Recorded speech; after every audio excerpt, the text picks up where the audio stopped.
que calor, viu, meu Deus do céu. Vamos falar hoje de Divatox, assim, tudo. Assim, tudo de Power Rangers. Turbo, assim, tudo. 1997.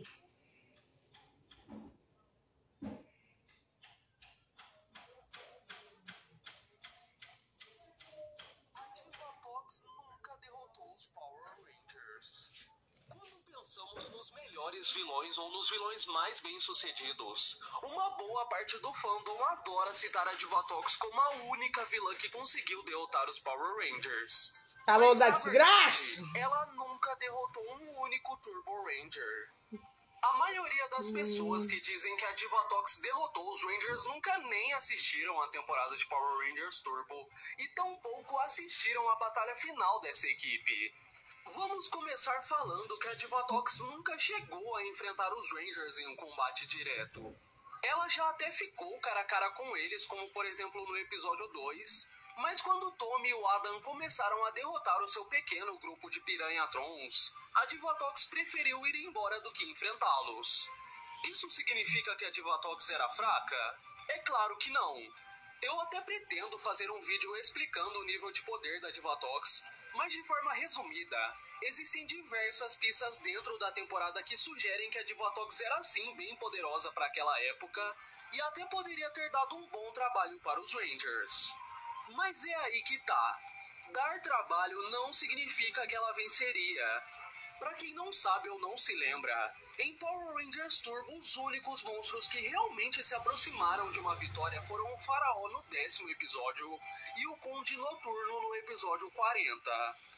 Ou seja, dentre 38 monstros que a Divatox enviou para enfrentar os Rangers, apenas 2 chegaram perto de vencê-los com o Megazord, representando uma taxa de 5% de sucesso, o que é um desempenho terrível para essa grande quantidade de soldados.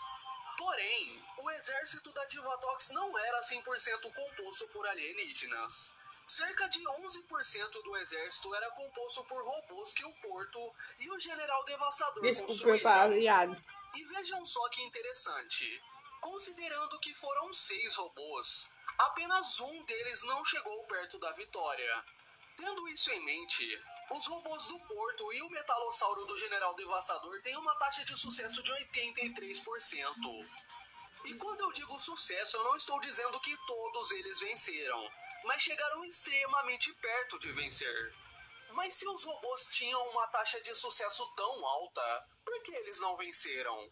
Bom, o primeiro Metalossauro venceu o Megazord Turbo e até o sequestrou. Para infelicidade do segundo Metalossauro, o Ranger Fantasma disponibilizou novos e mais poderosos Zords para os Rangers, impossibilitando a sua vitória. Mas no caso dos Megazords do Porto, os culpados por derrotá-los não são os Rangers, e sim a própria Divatox. No episódio 37, a Divatox ordena que o Porto consuma o Megazord. Dito e feito, ele foi lá e construiu o Zord do Terror. Só que durante a construção, a Divatox ficava o apressando enquanto exigia que o Megazord fosse perfeito. E no caso de um projeto tão complexo quanto esse, a pressa é inimiga da perfeição. Mesmo assim, o Porto foi lá e terminou o Megazord.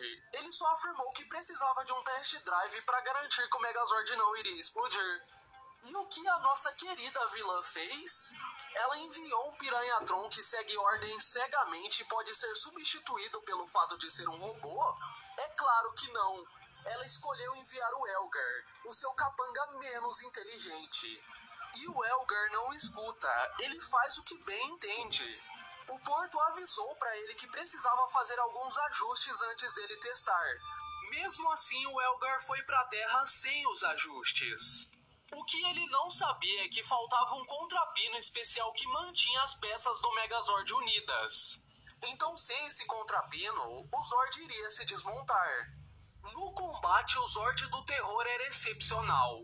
Ele derrotou o robô corredor, que era o Megazord do Centurião Azul, e praticamente derrotou o Megazord de resgate, que era o Megazord mais poderoso daquela época. Porém, quando ele finalmente iria finalizar o Megazord de resgate, as peças começaram a se desmontar, assim como o Porto avisou. E a culpa disso não é do Elgar. O Elgar pode sim ser burro, mas ele é como se fosse uma criança. Não tem como você deixar uma responsabilidade tão grande nas mãos de uma criança e depois culpá-la por dar errado. A culpa é sua. Você é o adulto da situação.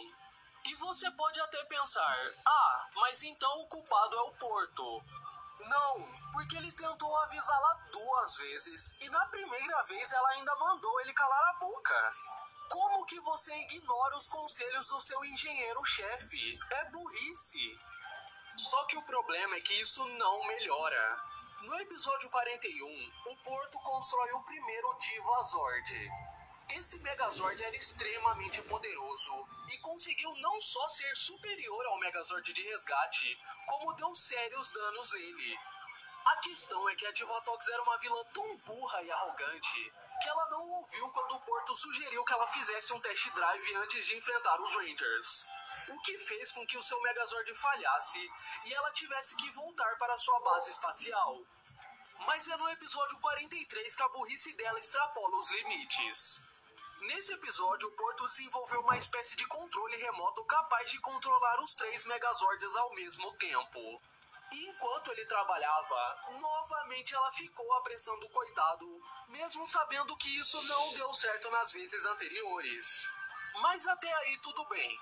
O controle funcionou, os Zords estavam funcionando perfeitamente e eles praticamente venceram os Rangers. A vitória já era deles, era só eles continuarem com o arroz e o feijão que ia dar tudo certo.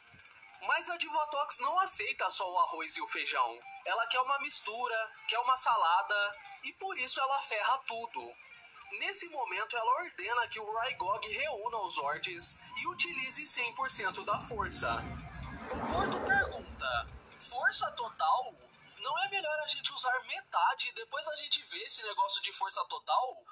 Aí o que ela fala pra ele? Porto, você sabe que eu não faço nada pela metade. E a partir daí acabou. Os Rangers recuperaram a energia dos Megazords e venceram o Raigog facilmente. Tá, Lucas, mas o que isso tem a ver com ela ser a única vilã que derrotou os Power Rangers? No episódio 44 surge o Gold Goyle, que de acordo com ele mesmo, é o monstro mais destruidor do universo e também é o monstro mais poderoso dessa temporada. Muitas pessoas adoram citar a derrota de Turbo, mas a maioria não sabe como essa derrota ocorreu. Antes da batalha começar, o Zordon tinha enviado um aviso para os Rangers, já que o seu planeta estava sendo dominado pelas forças malignas do Espectro Negro. E sem nem terem chances de digerir essa notícia, eles são alertados pelo Alpha que um monstro bem maior do que o Megazord entrou na atmosfera da Terra. Ao chegar para a batalha, eles se deparam com um nível de ameaça nunca antes visto. Uma ameaça tão grande que eles tiveram que sacrificar os seus 2 Megazords, e mesmo assim não foi o suficiente para vencê-lo. O Gold Goyle foi a maior ameaça que qualquer Power Ranger já tinha enfrentado até aquele momento. Ele não era um inimigo comum. Os Rangers só conseguiram vencê-lo na base da estratégia, porque na base do poder, ninguém tinha chances de verdade. Alguém até pode tentar utilizar o seguinte argumento. Mas ele trabalhava para a Divatox, então com certeza ele era mais fraco do que ela. E esse argumento não necessariamente é verdade. A gente não viu o Gold Goyle sendo criado, não vimos ele sendo convocado e muito menos contratado. Nem todos os monstros em Power Rangers Turbo eram criados ou já faziam parte do exército da Divatox. É verdade. Alguns deles foram contratados ou pediram emprego. Por exemplo, o Mecânico Maníaco foi contratado pela Divatox. E o Wolfgang Amadeus Griller, ele foi pedir emprego para ela. Não é porque ela é a líder do exército que necessariamente ela tem que ser a mais poderosa. Liderança não está só relacionada a poder. A família da Divatox tinha muito status social. Ela mesma tinha muito dinheiro. Nós não sabemos qual era o interesse do Gold Goyle